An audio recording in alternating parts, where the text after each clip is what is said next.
Good morning. जैसा कि आप लोग को हम अकाउंट के तहत कुछ टॉपिक बता रहे हैं और प्रत्येक टॉपिक में आपको बेसिक टर्म के बारे में बता रहे हैं, ठीक है, प्रत्येक चैप्टर के बारे में।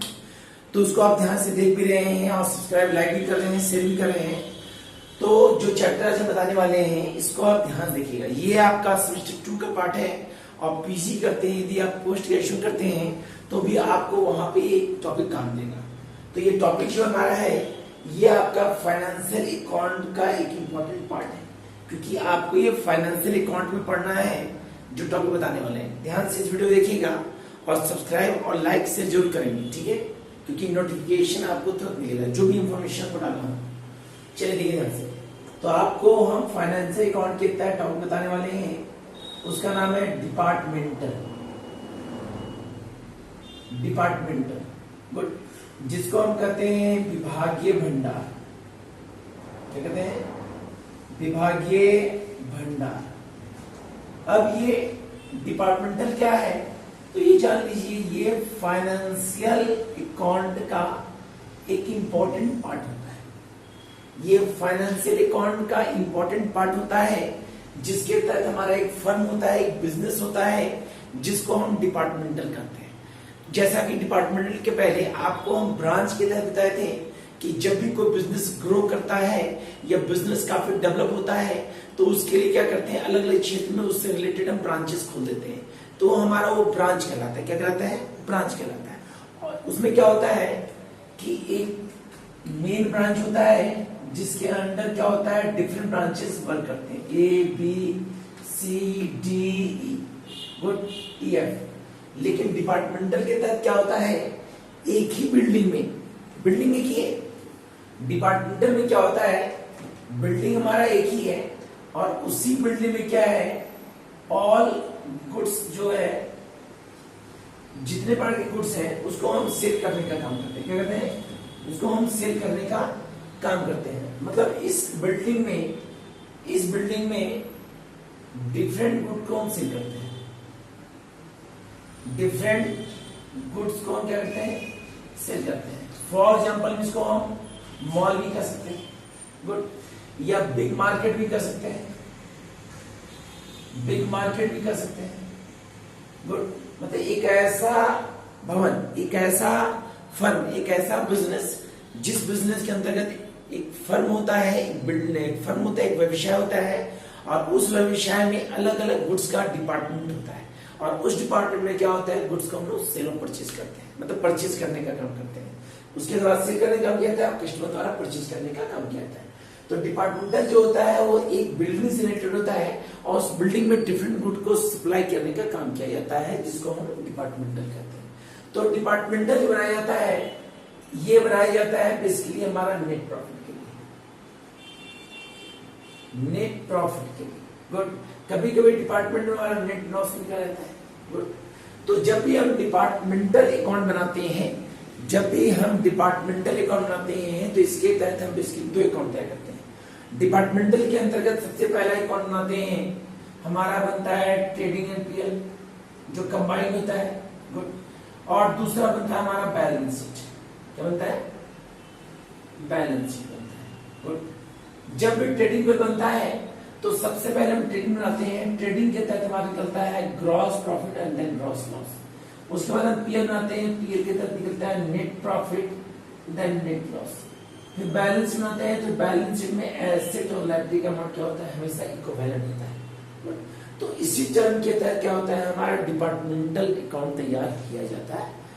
अब डिपार्टमेंटल अकाउंट तैयार किया जाता है तो उसके लिए आपको जाना पड़ेगा कि ट्रेडिंग और पीएल अकाउंट कैसे बनता है और बैलेंस शीट कैसे बनता है। उसके बाद आपको मैं एग्जांपल क्वेश्चन बताएंगे जिसको आप ध्यान से देखेंगे, गुड। तो सबसे पहले आएंगे फॉर्मेट। तो फॉर्मेट के तहत आपको बताने वाले हैं ट्रेडिंग के तहत।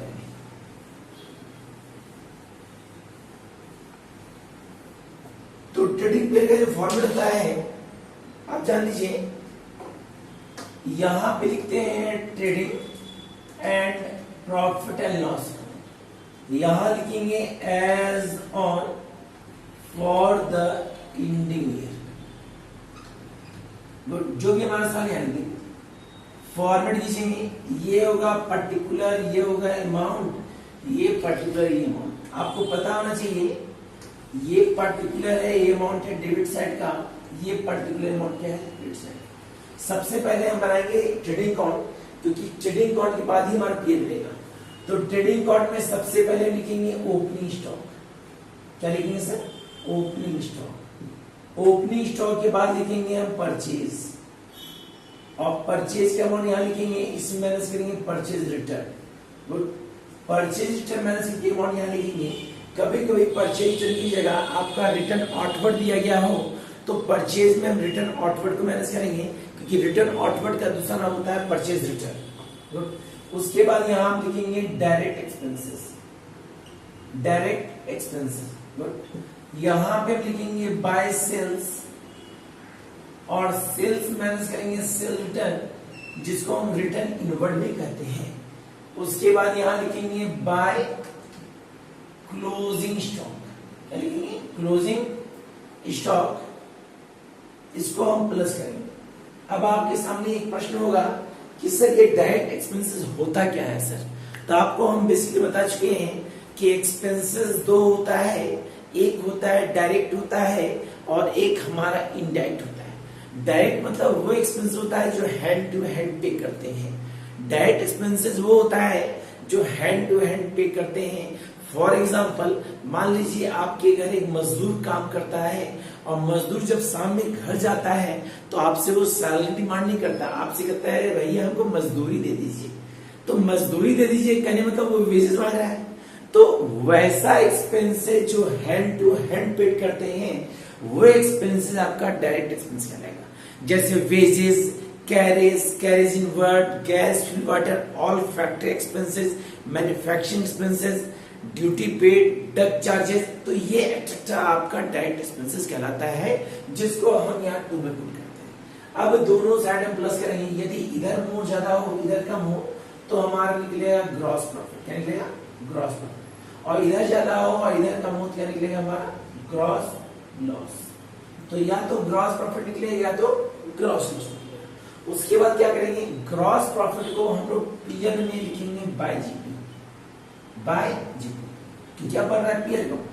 और यदि लॉस होता है तो लिखेंगे टू ग्रॉस लॉस। यहां पे लिखेंगे इनडायरेक्ट एक्सपेंसेस, इनडायरेक्ट एक्सपेंसेस, और यहां पे लिखेंगे indirect income, indirect income. Good. ये इनडायरेक्ट एक्सपेंसेस क्या होता है? इनडायरेक्ट एक्सपेंसेस होता है जो डायरेक्ट नहीं है। इनडायरेक्ट मतलब होता है वैसा खर्चा जो हैंड टू हैंड न करके इनडायरेक्टली हम पे करते हैं। मतलब कहने मतलब वो डायरेक्ट नहीं होता है। जैसे हमारा होता है salary, rent, commission, discount, depreciation, advertisement, मतलब वैसा एक्सपेंस है जो हमारा डायरेक्ट नहीं है, वो हमारा इनडायरेक्ट एक्सपेंसेस कहलाएगा। अब इनडायरेक्ट इनकम कैसे पहचानेंगे? पर्टिकुलरली जिस प्रकार इनडायरेक्ट एक्सपेंसेस होता है, मान लीजिए हमारा सैलरी है तो सैलरी हमारा इनडायरेक्ट एक्सपेंस है, लेकिन सैलरी रिसीव्ड होगा, मतलब कहने मतलब किसी भी इनडायरेक्ट एक्सपेंसेस के नेम के इन में रिसीव्ड या इनकम हो तो हमेशा वो क्या होगा? क्रेडिट होगा। लिख देंगे। अब दोनों प्लस करेंगे, तो प्लस करने के बाद यदि आपका ये डेबिट क्रेडिट ज्यादा है तो हमारा निकलेगा नेट प्रॉफिट। यदि आपका डेबिट ज्यादा है तो आपका निकलेगा नेट लॉस। तो इस कंडीशन से हमारा ये क्या बना? ट्रेडिंग और पीएल बना, जो आपको हर डिपार्टमेंट में काम देगा। बेसिकली ये डिपार्टमेंट के तहत काम नहीं देगा। जहां भी हमको नेट प्रॉफिट, नेट लॉस निकालने की समस्या आएगी वहां इस तरह का फॉर्मेट हमको हमेशा मदद करेगा, मतलब काम देगा। अब आपको बताते हैं बैलेंस शीट का फॉर्मेट। तो बैलेंस शीट का जो फॉर्मेट है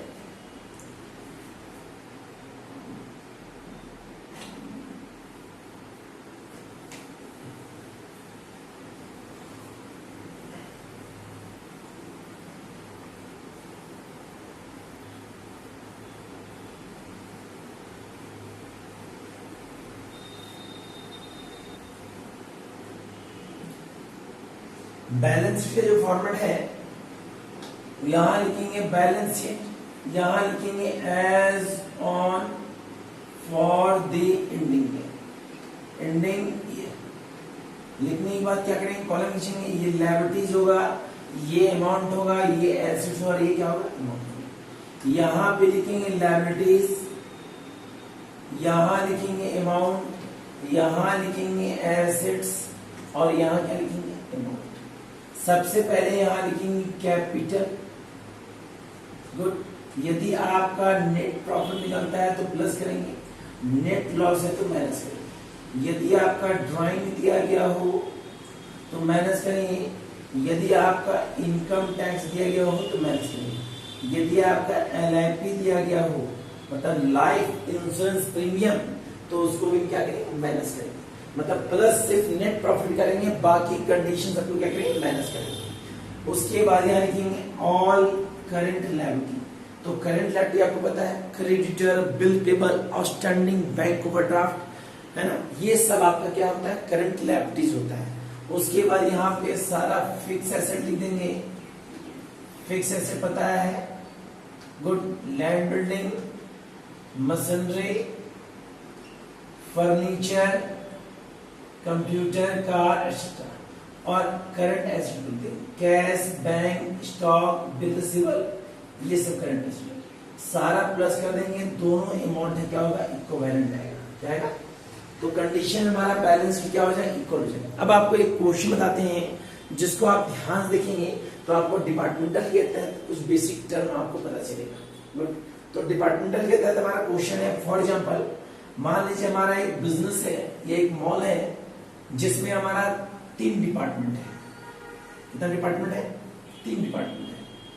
मान लीजिए एक फर्म है, क्वेश्चन बता रहे हैं पर्टिकुलर ABC, ये पर्टिकुलर ABC 3 डिपार्टमेंट है। हमारा दिया है ओपनिंग स्टॉक,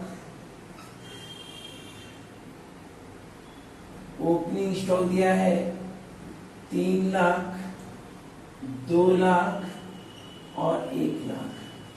हमारा परचेज जो दिया है 5,20,000, 3,10,000 और 2,20,000। हमारा परचेज रिटर्न दिया है 20,000, 10,000 और 20,000।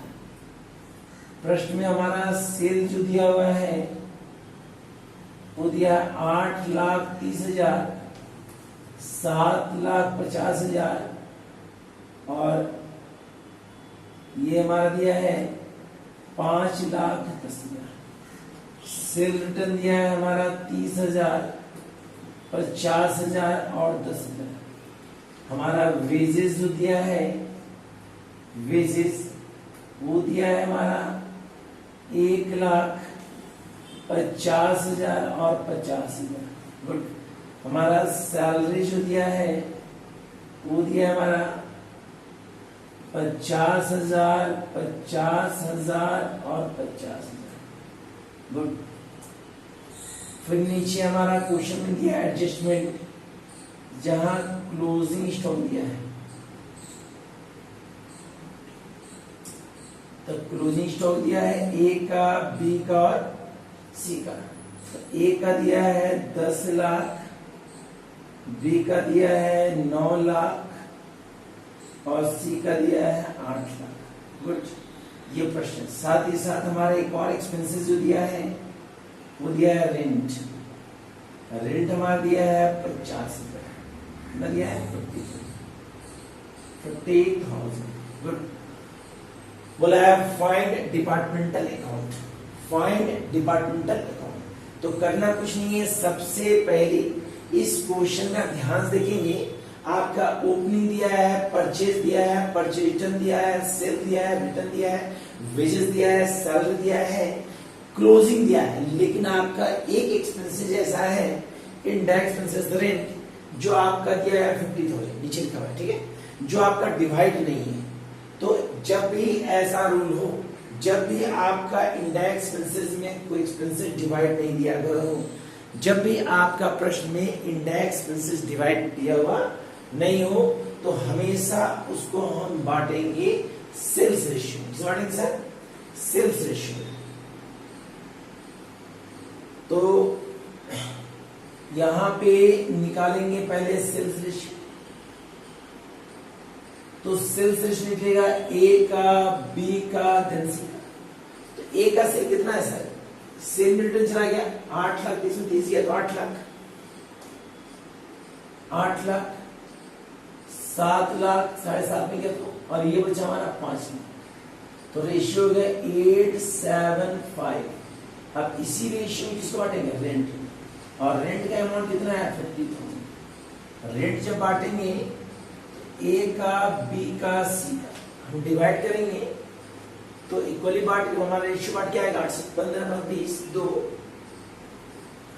तो डिवाइड करते हैं 8/20 इंटू 50,000, तो निकलेगा मेरा 22 × 40, 25 × 100 0, तो निकलेगा मेरे 20,000। कितना है हमारा? 20,000। अगला हमारा 7 है तो 1,75,000, देन 1,70,1500, देन 12,500, 12,500। तो ये हम लोग का डिवाइड हो गया। हमेशा ये नियम होता है कि नेट एक्सपेंसेस को हमेशा डिवाइड करते हैं सेल्स रेशियो में। यदि आपका डिवाइड दिया गया हो तो ठीक है, और नहीं है तो हमेशा सेल रेशियो बांटेंगे। किस बांटेंगे सर? Sale ratio. अब सॉल्यूशन बताते हैं।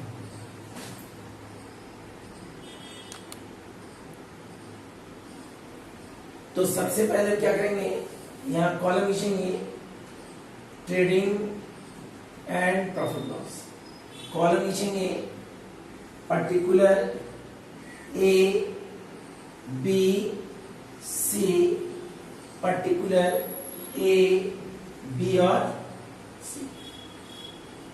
यहां लिखेंगे particular A, B, C, particular A, B, C. सबसे पहले लिखेंगे to opening stock. Opening stock, तो ओपनिंग स्टॉक हमारा कितना है सर? 3 लाख, 2 लाख, देन 1 लाख। यहां लिखेंगे टू परचेज, और यही लिख देंगे माइनस परचेज रिटर्न। गुड। तो परचेज हमारा ए का 520 है, 20 माइनस होगा तो बचेगा 5 लाख। गुड। बी में बचेगा 3 लाख, सी में बचेगा कितना सर? 2 लाख। उसके बाद यहां लिखेंगे बाय सेल्स और माइनस करेंगे सेल रिटर्न, तो बचेगा हमारा 8 लाख, 7 लाख, देन 5 लाख। सेल्स में क्या किया? सेल रिटर्न को माइनस कर दिया। उसके बाद हमारा डायरेक्ट एक्सपेंसेस में एक खर्च दिया है, इसका नाम है वेजेस। वेजेस दिया हमारा है 1,50,000, देन 50,000। गुड। अब क्या करेंगे, यहां लिखेंगे क्लोजिंग स्टॉक, कि क्लोजिंग एडिशनल दिया है तो बाय लिखेंगे क्लोजिंग स्टॉक। क्लोजिंग स्टॉक दिया हमारा 1 लाख, नहीं मतलब 10 लाख, 10 लाख, 9 लाख, देन 8 लाख। गुड। अब प्लस करते हैं तो ये ज्यादा है, जोड़ देते हैं कि ये होता है 18 लाख, ये होता है 16 लाख, और ये होता है 13 lakh. Same order put out करेंगे, ये हो जाएगा 18 लाख, ये हो जाएगा 16 लाख, और ये हो जाएगा 13 लाख। यहां जो कम है वो निकलेगा ग्रॉस प्रॉफिट निकलेगा। तो अब क्या करेंगे, 18 लाख में क्या करेंगे, इसको माइनस करेंगे तो 5 और 6 देन 9, तो बचेगा 9 लाख। 16 लाख में जाएगा हमारा 5,50,000, तो बचेगा 10,50,000। 10 लाख। 13 लाख में जाएगा हमारा 3,50,000, तो बचेगा 9,50,000। जैसे ही जीपी निकलेगा, जीपी को पीएल में ट्रांसफर करेंगे, जैसा कि फॉर्म बताए थे, by GP 9 lakh, 10,50,000, then 9,50,000। Good. यहां पे लिखेंगे हमारा इंडेक्स में दिया है सैलरी, क्या दिया सर? सैलरी। सैलरी आपका दिया है 50,000, 50,000, देन 50,000। गुड।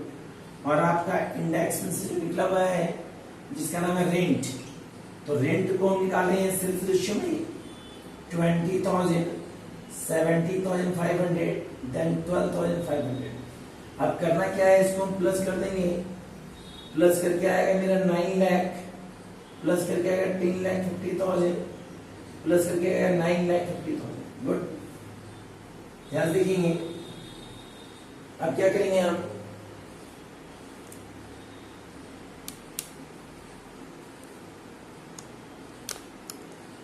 जब इसको प्लस करेंगे तो प्लस करेंगे, देखिए हमारे ध्यान से, ये हमारा 9 लाख ही होगा, ये हमारा 10,50,000 ही होगा, और ये हमारा 9,50,000।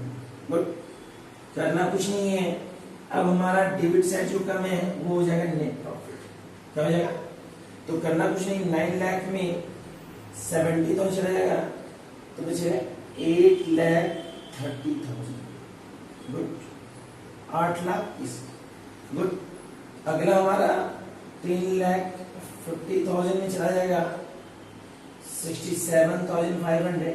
005, 9 में 7 गया 2, 14 में गया तो 8, देन 9,82,500। गुड, अगला कंडीशन में 9,50,000 में चला जाएगा 62,500। 005, then 7, 8, 8, 8,87,500। इस कंडीशन से क्या करेंगे, नेट प्रॉफिट को निकाल देंगे। तो आप याद रखिएगा, डिपार्टमेंटल समझने के लिए आपको ट्रेडिंग ऑफ पीएल का फॉर्मेट समझना पड़ेगा। और फॉर्मेट में एक इंपॉर्टेंट बात यह है कि यदि आपका इंडेक्स स्ट्रक्चर डिवाइड नहीं हो तो उसको हम सेल्स रेशियो में डिवाइड करेंगे। इसको ध्यान से देख लीजिए, 1 से 2 बार देखेंगे तो आपको समस्या नहीं आएगा। ओके, बाकी आपको हम बताते हैं, ठीक है, नेक्स्ट वीडियो में।